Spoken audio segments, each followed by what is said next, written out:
ನಮೋ ತಸ್ಸ ಭಗವತೋ ಅರ್ಹತೋ ಸಮ್ಮಾ ಸಂಬುದ್ಧಸ್ಸ. ಪ್ರಪ್ರಥಮವಾಗಿ ಆಚಾರ್ಯ ಬುದ್ಧರಕ್ಕಿತವಂತೇಜಿಯವರ ಪಾದಗಳಿಗೆ ವಂದನೆಯನ್ನು ಮಾಡ್ತಾ, ಹಾಗೆ ನಮ್ಮ ಗುರುಗಳಾದಂಥ ಕಸಪತೇಜಿಯವರ ಪಾದಗಳಿಗೆ ವಂದನೆಯನ್ನು ಮಾಡ್ತಾ, ಎಲ್ಲ ಉಪಾಸಕ ಉಪಾಸಕರಿಗೆ ಈ ಧಮ್ಮ ಪ್ರವಚನಕ್ಕೆ ಎಲ್ಲರನ್ನೂ ಸಹ ಸ್ವಾಗತವನ್ನು ಕೋರ್ತಾ ಇದ್ದೀನಿ.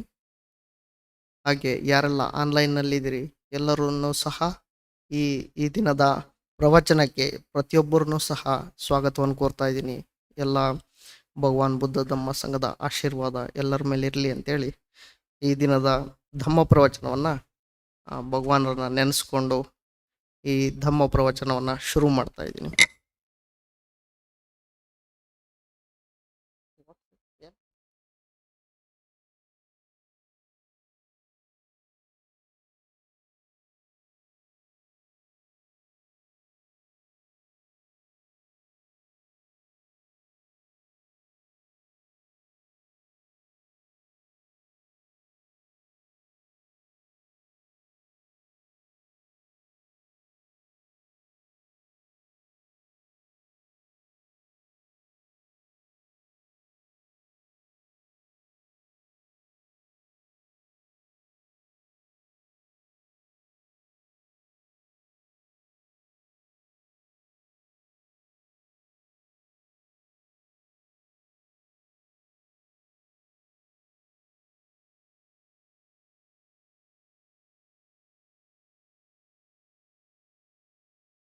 ಈ ದಿನ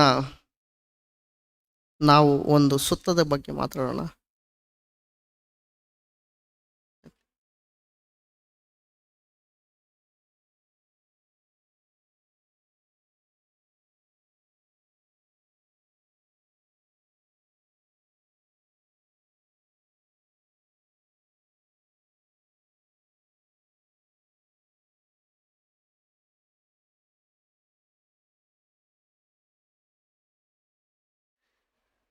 ಈ ದಿನ ಒಂದು ಸುತ್ತದ ಬಗ್ಗೆ ಮಾತಾಡೋಣ. ಉದಾಹರಣೆಯನ್ನು ಕೊಡ್ತಾ, ಆಗಲುದ್ದ ಪಮಸುತ್ತ, ಇದರ ಅರ್ಥ ಬಂದು ಹಾವಿನ ಉದಾಹರಣೆಯನ್ನು ಕೊಟ್ಟು ಭಗವಾನರು ಅರ್ಥ ಮಾಡಿಸೋದಕ್ಕೆ ಒಬ್ಬ ಭಿಕ್ಕುವಿಗೆ ಈ ಸುತ್ತವನ್ನು ಹೇಳ್ತಾರೆ. ಭಗವಾನರು ಯಾಕೆ ಈ ರೀತಿಯಾಗಿ ಹೇಳ್ತಾರೆ, ಯಾಕೆ ಈ ರೀತಿಯಾಗಿ ಅಂತೇಳಿ ಮುಂದೆ ನೋಡೋಣ. ಮೊದಲಿಗೆ ಭಗವಾನರು ಎಲ್ಲಿರ್ತಾರೆ, ಅಲ್ಲಿ ಸಾವತ್ತಿಯಲ್ಲಿರ್ತಾರೆ. ಸಾವತ್ತಿಯಲ್ಲಿ ಅವರು ಇದ್ದಾಗ ಅನಾಥ ಪಿಂಡಿಕನ ಆರಾಮದಲ್ಲಿ ತಂಗಿದ್ದಾಗ ಏನಾಗ್ತದೆ ಅಂದರೆ, ಈ ರೀತಿಯಾಗಿ ಒಂದು ತಪ್ಪು ಆಲೋಚನೆಯ ಒಬ್ಬ ಭಿಕ್ಕುವಿನ ಬಗ್ಗೆ ಮಾತಾಡ್ತಾರೆ. ಎಲ್ಲ ಭಿಕ್ಕುಗಳು ಒಂದು ಕಡೆ ಸೇರಿದಾಗ ಏನಾಗಿರುತ್ತೆ ಅಂದರೆ, ತಪ್ಪು ಆಲೋಚನೆಗಳ ಬಗ್ಗೆ ಒಬ್ಬ ಭಿಕ್ಕುವಿನ ಬಗ್ಗೆ ಮಾತಾಡ್ತಾ ಇರ್ತಾರೆ. ಆಗ ಅರಿಠ ಅನ್ನುವಂಥ ಒಬ್ಬ ಭಿಕ್ಕು ತಮ್ಮ ಆಲೋಚನೆ ಏನಾಗಿರುತ್ತೆ, ಸರಿಯಾದಂಥ ಆಲೋಚನೆಯಾಗಿರಲ್ಲ, ದಿಟ್ಟಿಯಾಗಿರಲ್ಲ. ಆದ ಕಾರಣ ಅವರು ಎಲ್ಲ ಭಿಕ್ಕುಗಳು ಕೇಳ್ತಾರೆ, ಆ ಭಿಕ್ಷುವನ್ನು ಕೇಳ್ತಾರೆ, ನೀನು ನಿಜವಾಗಿಯೂ ಈ ರೀತಿಯಾಗಿ ಆಲೋಚನೆಯನ್ನು ಸರಿಯಾಗಿ ಆಲೋಚಿಸ್ತಿಲ್ವಾ ಅಂತ ಕೇಳ್ತಾರೆ ಅರಿಠ ಭಿಕ್ಕುವನ್ನು. ಆ ಭಿಕ್ಕು ಏನು ಮಾಡ್ತಾರೆ ಅಂದರೆ, ನಾನು ಆಲೋಚಿಸುವಂಥದ್ದು ಹೀಗೆ ಇರ್ತದೆ, ನಾನು ಹೀಗೆ ಇರುತ್ತೇನೆ ಅಂತೇಳಿ ಅವರು ಆಲೋಚಿಸ್ತಾ, ನಾನು ನನ್ನ ಆಲೋಚನೆಯನ್ನು ನಾನು ಕೈ ಬಿಡೋಲ್ಲ ಅಂತ ಹೇಳ್ತಿರ್ತಾರೆ. ಆಗ ಎಲ್ಲ ಭಿಕ್ಕುಗಳು ಸೇರಿ ಯಾರ ಹತ್ರ ಹೋಗ್ತಾರೆ, ಭಗವಾನ್ರ ಹತ್ರ ಹೋಗ್ತಾರೆ. ಭಗವಾನ್ರ ಹತ್ರ ಹೋಗಿ ಕೇಳ್ಕೊತಾರೆ, ಭಗವಾನ್ರೇ ಈ ರೀತಿಯಾಗಿ ಒಬ್ಬ ಅರಿಠ ಭಿಕ್ಕು ಅನ್ನುವಂಥ ಭಿಕ್ಕು ಅವರು ತಮ್ಮ ಆಲೋಚನೆಯನ್ನು ಕೈ ಬಿಡ್ತಾ ಇಲ್ಲ ಅಂತ ಕೇಳ್ಕೊಂಡಾಗ, ಅವರು ಭಗವಾನ್ ಬುದ್ಧರು ಅಲ್ಲಿ ತಮ್ಮ ಎಲ್ಲ ಭಿಕ್ಕುಗಳ ಮಧ್ಯದಲ್ಲಿ ಒಬ್ಬ ಭಿಕ್ಕುಗಳನ್ನು ಕರೆದು, ಹೋಗಿ ನೀವು ಅವರನ್ನು ಕರ್ಕೊಂಬನ್ನಿ ಅಂತ ಹೇಳ್ತಾರೆ. ಹಾಗೆ ಆಗಲಿ ಅಂತೇಳಿ ಆ ಭಿಕ್ಕು ಹೋಗಿ ಅರಿಠ ಭಿಕ್ಕುವನ್ನು ಕರ್ಕೊಂಬರ್ತಾರೆ. ಕರ್ಕೊಂಡು ಬಂದಾದ್ಮೇಲೆ ಅಲ್ಲಿ ಭಗವಾನ್ರ ಹತ್ರ ವಂದನೆಯನ್ನು ಮಾಡಿ ಒಂದು ಪಕ್ಕದಲ್ಲಿ ಕೂತ್ಕೋತಾರೆ. ಎಲ್ಲರೂ ಸಹ ಪಕ್ಕದಲ್ಲಿ ಕೂತ್ಕೋತಾರೆ. ಕೂತ್ಕೊಂಡು ಭಗವಾನರಿಗೆ ವಂದನೆಯನ್ನು ಮಾಡಿ ಭಗವಾನರು ಕೇಳ್ತಾರೆ, ನೀನು ನಿಜವಾಗ್ಲೂ ನಿನ್ನ ಆಲೋಚನೆಯನ್ನು ಕೈ ಬಿಡ್ತಿಲ್ವಾ? ಯಾವ ರೀತಿಯಾಗಿ ಅಂತ ಉದಾಹರಣೆಯನ್ನು ಕೊಡ್ತಾರೆ ಭಗವಾನರು. ಒಂದು ಮಾಂಸದ ಹಾಗೆ, ಈಗ ಮೂಳೆಯ ಮೇಲೆ ಮಾಂಸ ಇರುವಂಥದ್ದು, ಆ ಮಾಂಸದ ಹಾಗೆ ಆಲೋಚಿಸುವಂಥದ್ದು, ಮತ್ತು ಯಾವ ರೀತಿಯಾದಂಥ ಒಂದು ಗುಂಡಿಯಲ್ಲಿ ಈ ಕಲ್ಲಿದ್ದಲನ್ನು ಹಾಕಿ ಸುಟ್ಟಂಥ ಉಪಮೆಯನ್ನು ಕೊಡ್ತಾರೆ ಭಗವಾನರು. ಹಾಗೆ ನಾನಾ ಪ್ರಕಾರದ ಹಾವಿನ ಬಗ್ಗೆ ಹೇಳಿ ಉದಾಹರಣೆಯನ್ನು ಕೊಡ್ತಾರೆ. ಈ ರೀತಿಯಾಗಿ ಭಗವಾನರು ಉದಾಹರಣೆಯನ್ನು ಕೊಡ್ತಾರೆ. ಇದರಲ್ಲಿ ಏನು ಅಂದರೆ ಭಗವಾನರು ಹೇಳ್ತಾರೆ, ಯಾವ ರೀತಿಯಾಗಿ ಹಾವಿನ ತಲೆ ಹಿಡಿದಾಗ ನಮಗೆ ಯಾವುದೇ ಥರದ ತೊಂದರೆ ಆಗೋದಿಲ್ಲ. ಹಾವಿನ ತಲೆಯನ್ನು ಹಿಡಿಯದೆ ನಾವು ಬಾಲವನ್ನು ಹಿಡಿದಾಗ ಅದು ಏನು ಮಾಡ್ತದೆ? ನಾವು ಜ್ಞಾನದಿಂದ ಆಲೋಚಿಸಬೇಕು. ನಾವು ಜ್ಞಾನದಿಂದ ಪ್ರಜ್ಞಾಶಾಲಿಗಳಾಗಿ ನಾವು ಧಮ್ಮವನ್ನು ಸರಿಯಾಗಿ ಅರ್ಥೈಸ್ಕೋಬೇಕು ಅಂತೇಳಿ ಭಗವಾನರು ಹೇಳ್ತಾರೆ. ದುಃಖವನ್ನು ದುಃಖವಾಗಿ, ಹಾಗೆ ಎಲ್ಲ ಥರದ ತಪ್ಪುಗಳನ್ನು ತಪ್ಪಾಗಿ ನೋಡಬೇಕು. ನಾವು ಅದನ್ನು ನೋಡದೆ ಹೋದಾಗ ನಾವೇನು ಮಾಡ್ತೀವಿ? ಧಮ್ಮವನ್ನು ಅಪಾರ್ಥವಾಗಿ ನಾವು ತಿಳ್ಕೊಳೋದಕ್ಕೆ ಶುರು ಮಾಡ್ತೀವಿ. ನಾವು ಅಜ್ಞಾನದಿಂದ ಆಲೋಚಿಸೋದಕ್ಕೆ ಶುರು ಮಾಡ್ತೀವಿ. ಅವಾಗ ನಾವೇನು ಮಾಡ್ತೀವಿ? ನಾವು ಧಮ್ಮವನ್ನು ನಾವೇನು ಮಾಡಿದ್ದೀವಿ? ಬಾಲವನ್ನು ಹಿಡ್ಕೊಂಡಾಗೆ. ಆ ಬಾಲವನ್ನು ಹಿಡ್ಕೊಂಡಾಗ ಏನಾಗುತ್ತೆ? ಹಾವು ನಮ್ಮ ಕೈಯನ್ನು ಕಚ್ಬೋದು ಅಥವಾ ಕಾಲನ್ನು ಕಚ್ಬೋದು. ಅದೇ ರೀತಿಯಾಗಿ ಧಮ್ಮವೂ ಅಷ್ಟೇ. ನಾವು ಸರಿಯಾಗಿ ಅರ್ಥ ಮಾಡ್ಕೊಂಡೇ ಹೋದಾಗ ಆ ಧಮ್ಮ ಏನಾಗುತ್ತೆ? ನಮ್ಮನ್ನು ಕೆಳ ಸ್ಥಿತಿಗೆ ತಗೊಳುತ್ತೆ. ಹಾಗೆಯೇ ನಾವು ಸರಿಯಾದ ರೀತಿಯಲ್ಲಿ ಧಮ್ಮವನ್ನು ಅರ್ಥೈಸ್ಕೊಂಡು ಯಾವುದೆಲ್ಲ ಸರಿಯಾಗಿದೆಯೋ ಅದನ್ನು ಸರಿ ಅಂತ ಒಪ್ಕೊಂಡು, ಯಾವುದು ಸರಿ ಅಲ್ಲದನ್ನು ಸರಿಯಲ್ಲ ಅಂತ ಒಪ್ಕೊಂಡು, ಅವಾಗ ಏನಾಗುತ್ತೆ ಅಂದರೆ ನಾವು ಹಾವನ್ನು ಏನು ಮಾಡಿದ್ದೀವಿ? ತಲೆಯನ್ನು ಹಿಡ್ಕೊಂಡಿದ್ದೀವಿ. ಆ ತಲೆಯನ್ನು ಹಿಡ್ಕೊಂಡಾಗ ಏನಾಗುತ್ತೆ? ಯಾವುದೇ ಥರದ ದುಃಖ ಬರೋದಿಲ್ಲ. ದುಃಖವನ್ನು ನಿರೋಧಿಸುವಂಥ ಜ್ಞಾನ ಉತ್ಪತ್ತಿ ಆಗುತ್ತೆ ಅಂತೇಳಿ ಭಗವಾನರು ಹೇಳ್ತಾರೆ. ಹಾಗೆ ಮುಂದುವರೆದು ಭಗವಾನರು ಹೇಳ್ತಾರೆ, ಧಮ್ಮದಲ್ಲಿ ಏನು ತಿಳಿಬೇಕು ಅದನ್ನು ಸರಿಯಾಗಿ ತಿಳಿದು ಅದರಲ್ಲಿ ಮುಂದುವರೆದಾಗ, ನಾವು ಧಮ್ಮದಲ್ಲಿ ತಪ್ಪು ತಿಳುವಳಿಕೆಯಿಂದ ದೂರ ಬಂದಾಗ ಎಲ್ಲ ಥರದ ದುಃಖಗಳಿಂದ ದೂರ ಬರ್ಬೋದು. ಎಲ್ಲ ಥರದ ಲೌಕಿಕವಾದಂಥ ಆನಂದದಿಂದ ದೂರವಿದ್ದಾಗ ನಾವು ನಿಜವಾದಂಥ ನೆಮ್ಮದಿ, ಸುಖವನ್ನು ಕಾಣ್ಬೋದು ಅಂತೇಳಿ ಭಗವಾನರು ಹೇಳ್ತಾರೆ. ಯಾವ ರೀತಿಯಾಗಿ ಹುಲ್ಲು ಉತ್ಪತ್ತಿ ಆಗುತ್ತೆ, ಅದೇ ರೀತಿಯಾಗಿ ನಮ್ಮಲ್ಲೂ ಸಹ ಕೆಟ್ಟ ಆಲೋಚನೆಗಳು ಅಥವಾ ಕೆಟ್ಟದ್ದು ನಮ್ಮಲ್ಲಿ ಉತ್ಪತ್ತಿ ಆಗುವಂಥದ್ದನ್ನು ನಾವು ಬೇರು ಸಮೇತ ಎತ್ತಾಕಬೇಕು ಅಂತೇಳಿ ಭಗವಾನರು ಹೇಳ್ತಾರೆ. ಮುಂದೆ ಭಗವಾನರು ಇನ್ನೂ ಉಪಮೇಯಗಳನ್ನು ಕೊಡ್ತಾ ಹೋಗ್ತಾರೆ. ದುಃಖವನ್ನು ದುಃಖವಾಗಿ, ಎಲ್ಲ ಥರದ ಅಪಾಯಗಳಿಂದ ದೂರವಾಗಿ, ಎಲ್ಲ ಥರದ ತಪ್ಪು ಮಾರ್ಗದರ್ಶನದಿಂದ ದೂರವಾಗಿ, ಎಲ್ಲ ಥರದ ಅಜ್ಞಾನಗಳಿಂದ ದೂರವಾಗಿ, ತಪ್ಪು ತಿಳುವಳಿಕೆಯಿಂದ ದೂರವಾಗಿ, ತನ್ನನ್ನು ತಾನು ದುಃಖದಿಂದ ದೂರವಾಗಿ, ಎಲ್ಲ ಥರದ ನೋವುಗಳಿಂದ ದೂರವಾಗಿ ತನ್ನನ್ನು ತಾನು ರಕ್ಷಿಸಿಕೊಳ್ಳುವುದರಿಂದ ದುಃಖದಿಂದ ದೂರವಾಗ್ತದೆ. ಹಾಗೆ ಬಿಕ್ಕುಗಳೇ, ಅರಿಟ್ಟ ಬಿಕ್ಕು ತನ್ನ ಆಲೋಚನೆಯನ್ನು ಕೈ ಬಿಡದೆ ಹೋದರೆ ಇದೇ ರೀತಿಯಾಗಿ ಅವನು ದುಃಖಗಳನ್ನು ಅನುಭವಿಸ್ತಾ ಹೋಗ್ತಾನೆ.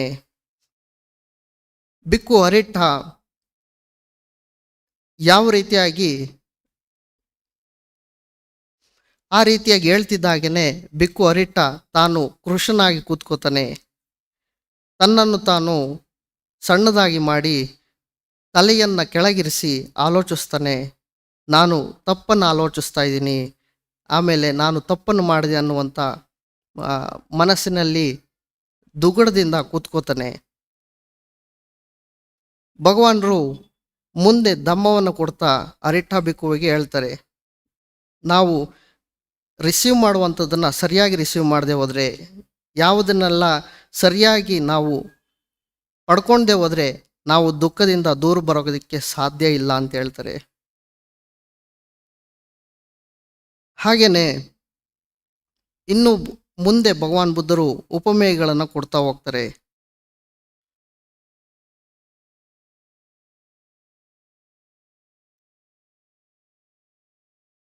ಭಿಕ್ಕುಗಳೇ, ಯಾರೆಲ್ಲ ತಮ್ಮನ್ನು ತಾವು ದೂರಕರಿಸ್ತಾರೆ, ಯಾರೆಲ್ಲ ನಮಗೆ ಬೈಗಳನ್ನು ಕೊಡ್ತಾರೆ, ಯಾರೆಲ್ಲ ನಮಗೆ ದುಃಖಗಳನ್ನು ಕೊಡ್ತಾರೆ, ಬೈದರೂ ಸಹ ನಾವು ಅದನ್ನು ಮನಸ್ಸಿಗೆ ತೆಗೆದುಕೊಳ್ದಂಗೆ ನಾವು ನಮ್ಮ ಕೆಲಸವನ್ನು ಸರಿಯಾಗಿ ಮಾಡಬೇಕು. ನಾವು ಯಾವುದೇ ಥರದ ಪರ್ಯಾಯವಾಗಿ ಆಲೋಚಿಸದೆ, ಏನೊಂದು ಸಹ ಅಪೇಕ್ಷವನ್ನು ಪಡೆದೇನೆ ನಾವು ಧಮ್ಮವನ್ನು ಪಾಲನೆಯನ್ನು ಮಾಡ್ತಾ ಇರಬೇಕು. ಯಾರಿಗಾಗಿ ಒಪ್ಪಿಗೆಗಾಗಲಿ, ಯಾರಿಗೆಲ್ಲ ಸಂತೋಷಕ್ಕಾಗಲಿ ನಾವು ಮಾಡಬಾರ್ದು ಅಂತೇಳಿ ಭಗವಾನ್ ಹೇಳ್ತಾರೆ. ಇಲ್ಲಿ ಇನ್ನು ಮುಂದುವರೆಸಿ ಹೇಳ್ತಾರೆ, ಒಂದು ಉದಾಹರಣೆಯನ್ನು ಕೊಡ್ತಾರೆ. ಒಬ್ಬ ಮನುಷ್ಯ ಇರ್ತಾನೆ ಅಂತ ಇಟ್ಕೊಳ್ಳಿ. ಅವನು ಈ ನದಿಯ ಪಾರು ಮಾಡಿ ಆ ನದಿಯ ಪಾರ್ಗೆ ಹೋಗ್ಬೇಕು ಅಂತ ಇಟ್ಕೊಂಡಿರ್ತಾನೆ. ಅವಾಗ ಆ ವ್ಯಕ್ತಿ ಏನು ಮಾಡ್ತಾನೆ, ಮುಂದ್ಗಡೆ ಬಹಳ ವೇಗವಾಗುವಂಥ ನದಿ, ಹಾಗೆಯೇ ಮುಂದೆ ಸ್ವಲ್ಪ ಹಗುರವಾಗಿ ಭಯವಿಲ್ಲದಂಥ ಜಾಗಕ್ಕೆ ಹೋಗ್ಬೇಕು ಅಂತ ಅವನು ಮನಸ್ಸು ಮಾಡ್ತಾನೆ. ಆಗ ಆ ವ್ಯಕ್ತಿ ಏನು ಮಾಡ್ತಾನೆ, ಆ ಒಂದು ದೋಣಿಯನ್ನು ಮಾಡೋದಕ್ಕೆ ಶುರು ಮಾಡ್ತಾನೆ. ಆ ದೋಣಿಗೆ ಏನು ಮಾಡ್ತಾನೆ, ಆ ದೋಣಿಗೆ ಒಂದು ಎಲ್ಲ ಹುಲ್ಲುಗಳನ್ನು ಕಟ್ತಾನೆ, ಎಲ್ಲ ಥರದ ಎಲೆಗಳನ್ನು ಕಟ್ತಾನೆ. ತನ್ನಲ್ಲಿ ತಾನು ಒಂದು ಹಡಗನ್ನು ಮಾಡ್ತಾನೆ. ಹಡಗನ್ನು ಮಾಡಿ ತನ್ನ ಬಲದ ಮೇಲೆ ತಾನು ಬಹಳ ಶಕ್ತಿಯುತವಾಗಿ ಆಲೋಚಿಸ್ತಾನೆ, ನಾನು ಆ ಕಡೆಗೆ ಹೋಗಬಲ್ಲೆ, ನಾನು ಆ ಕಡೆಗೆ ಪಾರಾಗಬಲ್ಲೆ ಅನ್ನುವಂಥ ಮನಸ್ಸನ್ನು ಮಾಡ್ತಾನೆ. ಎಲ್ಲ ಥರದ ಪ್ರವಾಹವನ್ನು ನೋಡಿಯೂ ಸಹ ಹೆದರೋದಿಲ್ಲ. ಆಮೇಲೆ ಅವನೇನು ಮಾಡ್ತಾನೆ ಅಂದರೆ, ಆ ಹಡಗನ್ನು ನೀರಲ್ಲಿ ಹಾಕ್ತಾನೆ. ನೀರಲ್ಲಿ ಹಾಕಿ ತನ್ನ ಬಲವನ್ನು ಉಪಯೋಗಿಸಿ ಕೈಗಳನ್ನು ಆಡಿಸ್ತಾ, ಕಾಲುಗಳನ್ನು ಆಡಿಸ್ತಾ ಅವನೇನು ಮಾಡ್ತಾನೆ, ಆ ಕಡೆಗೆ ಪಾರಾಗೋದಕ್ಕೆ ಬಹಳ ಶ್ರಮ ಪಡ್ತಾನೆ. ಆಗ ಶ್ರಮಪಟ್ಟು ಆ ಕಡೆಗೆ ಹೋಗ್ತಾನೆ. ಹೋಗಿದ್ದಾದ್ಮೇಲೆ ಆ ವ್ಯಕ್ತಿ ಅಲ್ಲೇ ತಗೊಂಡೋಗ್ಬೇಕಾ ಅಂತ ಭಿಕ್ಕುಗಳನ್ನು ಕೇಳ್ತಾರೆ ಭಗವಾನರು. ಆ ಹಡಗಿನ ಕೆಲಸ ಮುಗೀತು, ಅದಾದಮೇಲೆ ಅವನೇನಾದ್ರು ಎತ್ಕೊಂಡು ಹೋಗ್ತಾನ, ತನ್ನಲ್ಲಿ ತಾನು ಎತ್ಕೊಂಡು ಹೋಗ್ತಾನ ಅಂತ ಭಗವಾನರು ಕೇಳ್ತಾರೆ. ಅದಕ್ಕೆ ಭಿಕ್ಕುಗಳು ಹೇಳ್ತಾರೆ, ಇಲ್ಲ, ಅವರು ಕೆಲಸ ಆದಮೇಲೆ ಅದನ್ನು ತಗೊಂಡು ಹೋಗುವಂಥ ಅವಶ್ಯಕತೆ ಇಲ್ಲ, ಹೆಗಲ ಮೇಲೆ ಇಟ್ಕೊಂಡು ಹೋಗುವಂಥ ಅವಶ್ಯಕತೆ ಇಲ್ಲ ಅಂತ ಹೇಳ್ತಾರೆ. ಹಾಗೆ ಮುಂದೆ ಭಗವಾನರು ಹೇಳ್ತಾರೆ,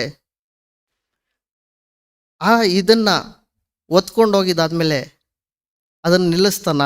ಇಲ್ಲ, ಅದನ್ನು ಏನು ಮಾಡ್ತಾನೆ ಅಂದರೆ, ಆ ಹಡಗನ್ನು ಒಂದು ಆ್ಯಂಕರನ್ನು ಹಾಕಿ ನಿಲ್ಲಿಸ್ತಾನೆ, ಅದು ನೀರಿನ ಪ್ರವಾಹಕ್ಕೆ ಹೋಗದೆ ಇರೋಗಾಗಲಿ ಅಂತೇಳಿ. ಇನ್ನು ಮುಂದೆ ನನಗೆ ಉಪಯೋಗಕ್ಕೆ ಬರ್ಬೋದು ಅನ್ನುವಂಥ ಉದ್ದೇಶದಿಂದ ಅವನೇನು ಮಾಡ್ತಾನೆ, ಒಂದು ಆ್ಯಂಕರನ್ನು ಹಾಕಿ ನಿಲ್ಲಿಸ್ತಾನೆ. ಮುಂದೆ ಭಗವಾನರು ಇನ್ನೂ ಒಂದು ಉದಾಹರಣೆಯನ್ನು ಕೊಡ್ತಾರೆ. ಈಗ ಈ ಸಾವತ್ಯ ನಗರದಲ್ಲಿ ಈ ಬೆದರುಗಳು ಬಹಳಷ್ಟು ಚೆನ್ನಾಗಿ ಬೆಳಿತವೆ, ಹೌದೋ ಇಲ್ವೋ ಅಂತ ಕೇಳ್ತಾರೆ ಭಗವಾನರು. ಹೌದು ಭಗವಾನರೇ, ಬಿದಿರುಗಳನ್ನು ಚೆನ್ನಾಗಿ ಬೆಳಿತವೆ. ಒಬ್ಬ ವ್ಯಕ್ತಿ ಏನು ಮಾಡ್ತಾನೆ, ಆ ಬಿದಿರುಗಳನ್ನೆಲ್ಲ ಕತ್ತರಿಸ್ಬಿಟ್ಟು ತಗೊಂಡೋಗಿ ಸುಡ್ತಾನೆ. ಆಗ ಆ ವ್ಯಕ್ತಿ ನಮ್ಮನ್ನು ಸಹ ತಗೊಂಡೋಗಿ ಸುಡ್ತಾನ ಅಂತ ಕೇಳ್ತಾರೆ ಭಗವಾನರು. ಅದಕ್ಕೆ ಅಲ್ಲಿರುವಂಥ ಭಿಕ್ಕುಗಳು ಹೇಳ್ತಾರೆ, ಇಲ್ಲ ಭಗವಾನರೇ, ನಮ್ಮನ್ನು ಸಹ ಸೇರಿಸಿ ಆ ವ್ಯಕ್ತಿ ತೆಗೆದುಕೊಂಡು ಹೋಗೋದಿಲ್ಲ. ಅದೇ ರೀತಿಯಾಗಿ ಭಿಕ್ಕುಗಳೇ, ನಮ್ಮನ್ನು ಅಷ್ಟೇ, ನಾವು ಮಾಡುವಂಥ ನಮಗೆ ಬೈಗಳು ಬಂದರೂ ಅಷ್ಟೇ, ಅಥವಾ ನಮ್ಮನ್ನು ಗೌರವಿಸಿದ್ರೂ ಸಹ ಅಷ್ಟೇ, ಅಗೌರವದಿಂದ ನೋಡಿದ್ರೂ ಅಷ್ಟೇ, ನಾವು ಏನು ಮಾಡಬೇಕು, ಗೌರವಿಸ್ಬೇಕು, ಎಲ್ಲರನ್ನೂ ಸಹ ಗೌರವಿಸಿ ಅದು ಯಾವುದಕ್ಕೂ ಸಹ ನಾವು ಅಟ್ಯಾಚ್ ಆಗಿರಬಾರ್ದು ಅಂತ ಹೇಳ್ತಾರೆ ಭಗವಾನರು. ಆಮೇಲೆ ಮುಂದುವರಿಸಿ ಹೇಳ್ತಾರೆ ಭಗವಾನರು, ಯಾರೆಲ್ಲ ಅರ್ಹತ್ವವನ್ನು ಪಡೆದಿರ್ತಾರೆ ಅವರು ತಮ್ಮ ಆಲೋಚನೆಗಳನ್ನು ದೂರವಿರಿಸ್ತಾರೆ. ಅವರು ಸಹ ಮನಸ್ಸು ತಳಮಳಗೊಳ್ಳೋದಿಲ್ಲ, ಅವರ ಮನಸ್ಸು ಸ್ಥಿರವಾಗಿರ್ತದೆ. ಅವರು ಹೊಗಳ್ಳಿ ಅಥವಾ ತೆಗಳ್ಳಿ, ಯಾವುದೇ ಥರದ ದುಃಖಗಳನ್ನು ಕೊಡಲಿ, ಮಾನಸಿಕವಾಗಿ ಅವರು ಸಂತೋಷವಾಗಿರ್ತಾರೆ ಅಂತೇಳಿ ಭಗವಾನರು ಹೇಳ್ತಾರೆ. ಮುಂದೆ ತನ್ನಲ್ಲಿ ತಾನು ಈ ರೀತಿಯಾಗಿ ಆಲೋಚಿಸ್ತಾನೆ. ಒಬ್ಬ ಬಿಕ್ಕು ತನ್ನಲ್ಲಿ ತಾನು ಈ ರೀತಿಯಾಗಿ ಆಲೋಚಿಸ್ತಾನೆ, ಎಲ್ಲವೂ ಸಹ ನಶ್ವರವಾದುದು, ಎಲ್ಲವೂ ಸಹ ನಾನಿರುವವರೆಗೂ ಅದು ಇರುವಂಥದ್ದಲ್ಲ, ಎಲ್ಲವೂ ಸಹ ಮುಂದೆ ಮುಂದೆ ಬದಲಾವಣೆಯನ್ನು ಕಾಣುವಂಥದ್ದು, ಯಾವುದು ಸಹ ಈ ಭೂಮಿ ಇರುವವರೆಗೂ ಶಾಶ್ವತವಾಗಿರೋದಿಲ್ಲ. ಇದನ್ನು ಅರ್ಥ ಮಾಡಿಕೊಂಡು ಒಬ್ಬ ವ್ಯಕ್ತಿ ಇದನ್ನು ತ್ಯಜಿಸ್ತಾನೆ, ಒಬ್ಬ ಬಿಕ್ಕು ಇದನ್ನು ತ್ಯಜಿಸ್ತಾನೆ. ತನ್ನಲ್ಲಿ ತಾನು ಸರಿಯಾದ ಆಲೋಚನೆಯನ್ನು ಬೆಳೆಸ್ತಾನೆ, ಮನಸ್ಸನ್ನು ಸರಿಯಾದ ಆಲೋಚನೆ ಕಡೆಗೆ ನಡೀತಾನೆ. ಒಬ್ಬ ಬಿಕ್ಕು ಅಥವಾ ಉಪಾಸಕ ಈ ರೀತಿಯಾಗಿ ಆಲೋಚಿಸ್ತಾನೆ. ಯಾವ ರೀತಿಯಾಗಿ ಅಂದರೆ, ಒಬ್ಬ ಎಲ್ಲವೂ ಸಹ ನನ್ನದು, ಇದು ಸಹ ನನ್ನದು, ಇದು ಕೊನೆಯ ತನಕ ಇರುವಂಥದ್ದು, ನಾನು ಇದನ್ನು ಮಾಡಿರುವಂಥದ್ದು ಅನ್ನುವುದನ್ನು ಹೇಳ್ತಾರೆ. ಅದು ಸರಿಯಾದ ಆಲೋಚನೆ ನಾ ಬಿಕ್ಕುಗಳೇ ಅಂತೇಳಿ ಭಗವಾನರು ಕೇಳ್ತಾರೆ. ಇಲ್ಲ ಭಗವಾನ್ರೇ, ಇದು ಸರಿಯಾದ ಆಲೋಚನೆ ಅಲ್ಲ. ಯಾವುದೂ ಸಹ ಇಲ್ಲಿ ನಾನು ಅನ್ನುವಂಥದ್ದು ಇಲ್ಲ, ಯಾವುದೂ ಸಹ ಇಲ್ಲಿ ಕೊನೆ ಕಾಲದವರೆಗೂ ಇರುವಂಥದ್ದಲ್ಲ. ಆದ್ರಿಂದ ತಪ್ಪನ್ನು ಆಲೋಚಿಸ್ತಾ ಇದ್ದಾರೆ. ಇದನ್ನು ನಾವು ಬದಲಾವಣೆಯನ್ನು ಮಾಡ್ಕೋಬೇಕು, ಅಜ್ಞಾನದಿಂದ ದೂರ ಬರಬೇಕು ಅಂತೇಳಿ ಭಗವಾನರು ಹೇಳ್ತಾರೆ. ಇದಾದ ಮೇಲೆ ಧಮ್ಮದಲ್ಲಿ ಘೋಷಿಸ್ತಾರೆ ಭಗವಾನರು, ಎಲ್ಲ ಬಿಕ್ಕುಗಳೇ ಕೇಳಿ, ನಾನು ಎಲ್ಲವನ್ನು ಸಹ ಸರಿಯಾಗಿ ಹೇಳಿದ್ದೇನೆ, ಎಲ್ಲವೂ ಸಹ ಸ್ಪಷ್ಟವಾಗಿ ಹೇಳಿದ್ದೇನೆ. ಧಮ್ಮದಲ್ಲಿ ನಾನು ಘೋಷಿಸ್ತೇನೆ,